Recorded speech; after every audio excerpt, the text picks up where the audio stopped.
નમસ્કાર. News of Gandhinagar daily headlines today. ભારતમાં દરરોજ સરેરાશ 52 ગર્ભવતી મહિલાઓના મૃત્યુ. દિલ્હીમાં ભાજપના કાર્યકરો મીટની દુકાનો બંધ કરાવી રહ્યા છે. કેન્દ્રીય મંત્રીની પૌત્રીની ધોળે દાડે ગોળી મારી હત્યા, આરોપી પતિ ફરાર. ભારતીય નૌકાદળને 26 રાફેલ ફાઇટર જેટ મળશે. ફ્રાન્સ સાથે ₹63,000 કરોડની ડીલને મંજૂરી. પીએમ મોદી એક દિવસ દેશ વેચીને જતા રહેશે. કોંગ્રેસ અધિવેશનમાં ખડગેના સરકાર પર પ્રહાર. સાઉદી અરેબિયાએ વિશ્વભરનું વધાર્યું ટેન્શન. ક્રૂડ ઓઇલના ભાવ એક ઝાટકે ઘટાડવા વૈશ્વિક મંદીના એંધાણ. ટ્રમ્પ હવે દવાઓ પર ટેરિફ લાદશે. કહ્યું, ઘણા દેશોએ અમને લૂંટ્યા છે, હવે અમારો વારો.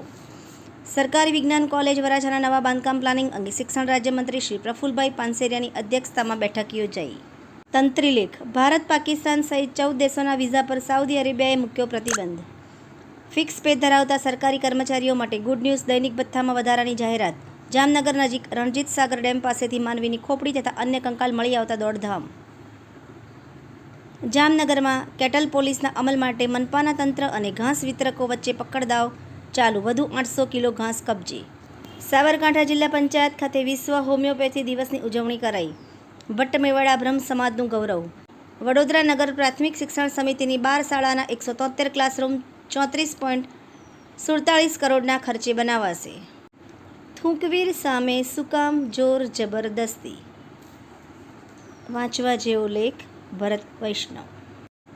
આમ આદમી પાર્ટીના ગુજરાત પ્રદેશ પ્રભારી ગોપાલ રાયજી, સહપ્રભારી દુર્ગેશ પાઠક અને ગુલાબસિંહ યાદવ તથા પ્રદેશ પ્રમુખ ઈસુદાન ગઢવીની આગેવાનીમાં મધ્ય ઝોનની કાર્યકર્તા બેઠક યોજાઈ. ડાંગ જિલ્લા સુબીર ગામના પટેલ ફળિયામાં લોકો પીવાના પાણી માટે વલખા મારી રહ્યા છે. ડાંગ જિલ્લાના આહવા તાલુકાના ભવાનદગડ ગામમાં પતિએ જીઆરડી પત્નીની પર શંકા રાખી કુહાડીથી હુમલો કર્યો. કલેક્ટર શ્રી ગાંધીનગર દ્વારા મામલતદાર કચેરી દહેગામની મુલાકાત દરમિયાન જનસેવા કેન્દ્ર, આધાર કેન્દ્ર, ઈ ધરા શાખા, સબ રજિસ્ટ્રાર કચેરી તેમજ અન્ય શાખાઓની રૂબરૂ મુલાકાત લઈ કામગીરીની ચકાસણી કરવામાં આવી. ભાજપના 46મા સ્થાપના દિવસની ઉપલક્ષમાં ગાંધીનગર ઉત્તર વિધાનસભાનું સક્રિય સભ્ય સંમેલન યોજાયું. આભાર. મીનાક્ષી રાવલ, ગાંધીનગર. ન્યૂઝ ઓફ ગાંધીનગર દૈનિક જન ફરિયાદ ન્યૂઝ.